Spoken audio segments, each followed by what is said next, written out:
Morning, guys. YouTube, people, world. Welcome back. Half Fast 719. Morning. It's about 6 o'clock in the morning. Anyway, just wanted to update you guys on some stuff that I've done. So it didn't clean, but organize the shipping container a little better. Trying to print this again. But, if you see that line, for some reason, that line is bigger. I don't know why. It's wider and everything. But anyway, I'm gonna let it run. This one's off because I was having problems with it yesterday because it's too hot. It's probably about 100 degrees in here yesterday. Thinking about, I don't even know, doing something to this thing. I don't know if I want to open it up, like install a window or something. Man, had to wash the car at like midnight, man. Anyway, don't know if I want to open this up or not. But anyway, I ended up getting more shelving, I guess you could call it. So all my collector cars that I had here, they're all put away. So this whole box is all those G.I. Joe, G.I. Joe, Batman, Star Wars, all that crap. All that's in this box. I'm not sure if I showed you guys or told you guys. I went to the junkyard with my brother-in-law, and I found this pretty dope radio. So it's a digital radio. It's an old, I guess, a retro mod style radio. It was in a I think an 82. I think that's what my brother-in-law said. 82 F-150. Anyway, I took the Bluetooth module, the USB, the iPod adapter thing. I took all the stuff for it. Anyway, brand new. They're selling for $350 on the eBay, and I posted it for like $245 or $235. I don't remember, but it's pretty much brand new. It works. I hooked it up to the battery. One of the batteries I have over here. I hooked it up. Everything works. I hook it up to a speaker, to this little Bose speaker, and works. So it's 300 watts. So apparently it's 75 times 4. So, which is pretty good because, like my brother-in-law and me last night were talking. There's no CD player, no cassette player. There's nothing in it. All it is a tuner, digital whatever. It's basically an inverter and an amp is all it is. So got that, $15 at the junkyard. And I don't know why I bought this. I bought this thinking because this was on the same truck. And I was like, I need it for my trailer because I broke one, but it's the wrong size. And I paid $10 for this stupid thing, which I don't know why, because I think I could buy a whole set, the whole brackets, everything from Harbor Freight for $20, but whatever. I screwed up there. And I bought a Honda OE gas cap for the wife's car, because her check engine light always comes on because the gas cap was junk. It was aftermarket. It wasn't even a stant, I think, but it's some other cheap aftermarket fuel cap that some emission smog place probably sold to a previous owner. But anyway, so keep getting the code evap, which is the gas cap. So I tell my wife to go out there, open it, close it, check engine light goes off. Anyway, so got a factory Honda one now. I think I paid like $7 for that. So, whatever. Anyway, yeah. So now I got more shelving space. Monopoly, I got this posted. I got got all those toy things posted. It's pretty much all I posted. Oh, I posted this little box. I sold one of these for like $30 a couple months ago. It's a makeup box. I think I posted for like 25. And yeah, so my first return slash I don't know what you call it, complaint. Anyway, customer that bought one of the reciprocating saws, the DeWalt Sawzall. That guy said that he bought some batteries, plugged it in,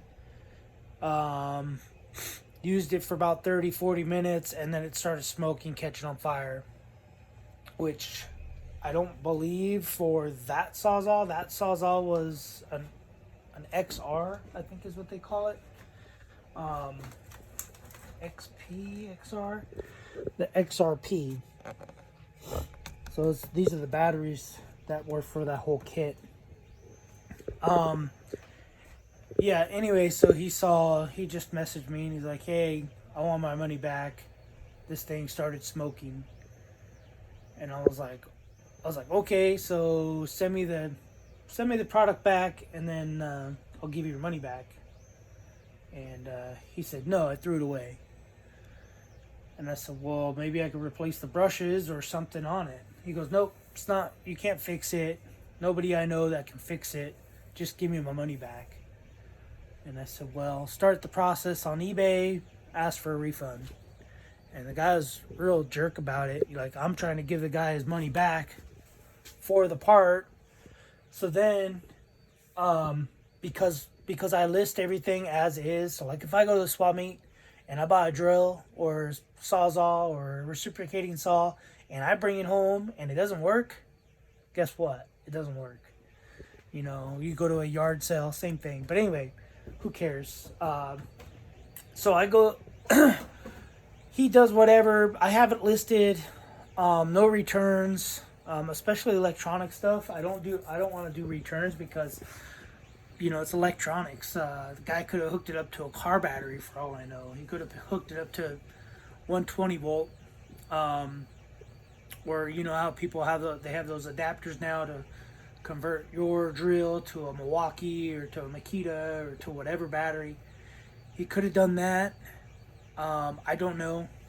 I'm just going off of what he told me, but I don't believe that if it smoked or that it's did whatever he said it did. I'm sure it did whatever he said it did, but something along the lines had to have caused it, because he kept commenting, oh, it must have got damaged during shipping, but I don't understand. It couldn't have got damaged during shipping. But anyway, so since I do no returns or no refunds, I think it is, I have everything set where there's no refunds, unless you received the wrong product, wrong whatever, or you received it and it doesn't work. eBay automatically does that, which is stupid because whatever. So anyway, the guy goes and contacts eBay and says that he wants to return the item because I don't know what's wrong with him. He's, you know, just an idiot, but whatever. So he put in there to return item, and it says, would you like item back? Would you this? Like, refund the guy the money. You know, it was like $63 total. So I said, all right, return item. So he messages eBay and says, I don't have the item, I threw it away. And then they sent him a letter, I guess, saying that he's got till the 28th. The 28th, maybe? Or the 18th? I can't really remember. He has a certain amount of time to ship the item back. Well, he doesn't have the item. So then he messages me last night and says, I just bought a different one, plugged my batteries in, didn't have an issue. It had to have been a problem with shipping. Shipping had to have damaged it. But anyway, so I didn't comment back or anything. But so then he says, I'm shipping you a box.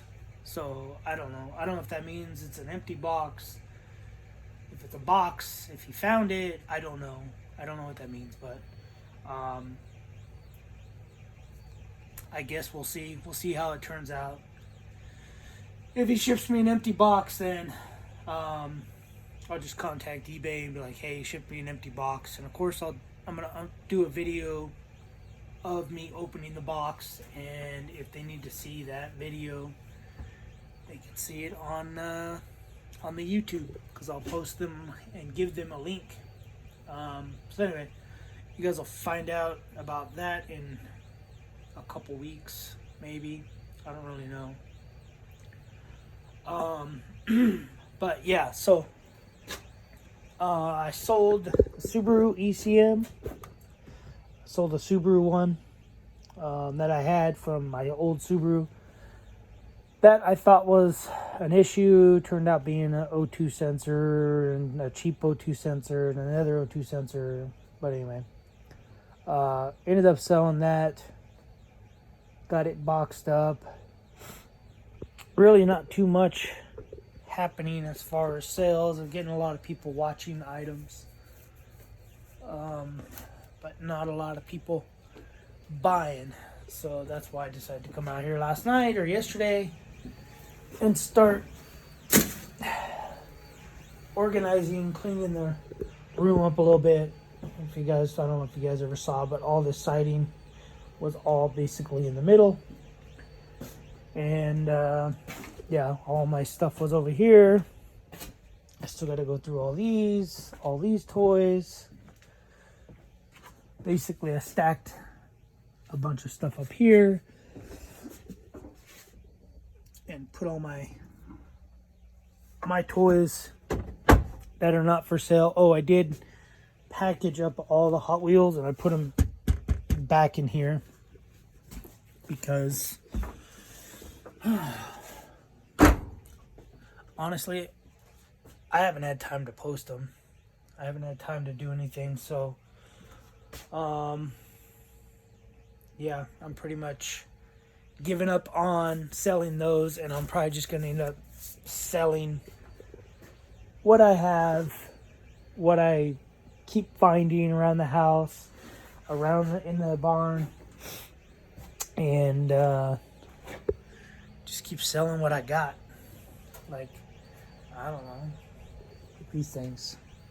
Wife don't need those things. She don't use them. For sale. These things, for sale. These pictures of us, for sale. Sell it all. Anybody looking for some fingernail polish? For sale. Anyway, probably not gonna be selling stuff like that. I'll just be going to the thrift store. But so yeah, I don't really know what else to say other than I need this print to be done already. I need to get this print done. It still says 12 hours, but it said 36 hours. It said 36 hours total, and it's been 44 hours, and it has 12 hours left. You do the math. I don't know how that works. Anyway, what was I gonna say? Oh, so yeah, I don't really want to say anything in this video, but anyway, my kid bought me a scan tool, professional grade scan tool, Autel MX808. Kind of wanted to see if I wanted to do a review on it. I did program. It programs keys, so I programmed a key for this truck because I have a security light that's on and I can't get this security light off to save my life. So it checks the body modules, it checks the codes. So I had a code in there for an unprogrammed key, and I think it's because I bought keys, brand new Dodge Mopar OEM keys for the truck. I bought those keys. I put it in. I tried to program them the way it says to program them, like on eBay or on YouTube. It says to put the key in, turn it on. The programmed keys. Stick the key in, turn it on. It should beep. You take it out. You put it back in. It should beep twice, and then you stick the new key in, turn it on. Wait 15 seconds. It'll beep, and then stick the other key in. Anyway, I tried that. Didn't work. So I ended up taking it to a locksmith, and he programmed one key because he wanted it like 50, 60 bucks or something like that. So he programmed one key. I got this scan tool that my kid bought me, and checked it, and sure enough, there was a security code for unprogrammed keys and ignition. But anyway, that scan tool does a lot of stuff. All the work I did on the Audi, all the intake cleaning, injector cleaning, the EGR cleaning, all that stuff.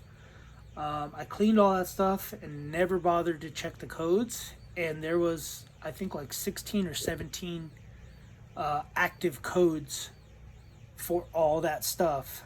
And I cleared all those codes. I took a picture of them all and looked them all up. And basically it was plugged EGR, too much soot, too much this. Basically, it was just gummed up. The coolant was too high, and there wasn't enough coolant pressure, which is because the coolant was leaking. So I guess it reads all that. So I ended up deleting all those codes and went for a drive, and it's night and day. I don't know why, but I guess it relearned, did whatever, and usually it's got a lot of lag because it's turbocharged diesel, so it's got a lot of lag. But when I drove it to the post office yesterday, it just took off like a little Jetson mobile. But anyway, yeah, so I don't know if I'll do a review on that tool. I haven't really done any review on tools. Mainly because, I don't know, I'm kind of over YouTube. I kind of don't even like posting videos anymore, just due to the fact that people are just lazy, and I want to be lazy too. So like, I got a comment yesterday from a guy, or maybe it was the day before, what's the part number? And it was for when I did U-joints on the Dodge, but I did the U-joints and the hubs, the Ram Man hubs. And yeah, he says, what's the part number? And I'm like, well, which part number? He goes, the part number for the part you installed. And I said, for the locking hubs, for the studs, because I replaced a couple studs. Or no, I didn't replace studs. Anyway, and he goes, for the U-joint. And so I basically went in this whole thing, like the whole time he commenting, asking these stupid questions because he's freaking lazy. Could have just went online and looked up, O'Reilly Auto Parts, need a U-joint, axle U-joint, blah, blah, blah, and been done. So I commented and said, there's this cool thing out there. It's called an app. You can download it through this device called a phone or whatever. And I said, hey, there's even people there at these stores that you can walk into, and they can look up a part. And I went into all this detail, like, I'm not doing your job. You're lazy. Just do your own research. And at the very bottom of, I don't know, maybe 1,000 letters, very bottom I wrote part number 479. And then when I was doing the Audi stuff, the coolant, and I did a whole parts list, breakdown, everything. Because I didn't post a link, this guy says, you should put a link to, I forget what would you call it? I don't know. Basically the paperwork the process, the steps of how to do the tranny service is what he said. And I said, it's in the video. If you just watch the video and listen to the video, all the information's there. And he says, yeah, but a link would be helpful. And I said, so would $1 million, but that ain't happening anytime soon. But anyway, so it's like, I don't know, whatever. Everything's there. When I do something, I say the part number, say this, say that. So that's kind of why I'm getting burnt out at YouTube, because people are just so lazy. They want you to basically do the work for them. They want to drop your car off and you do their car, because they're just so ignorant and just dumb. But anyway, yeah, that's my rant. At the end of the video, I think every end of the video I'm gonna do a rant, because I can, I guess.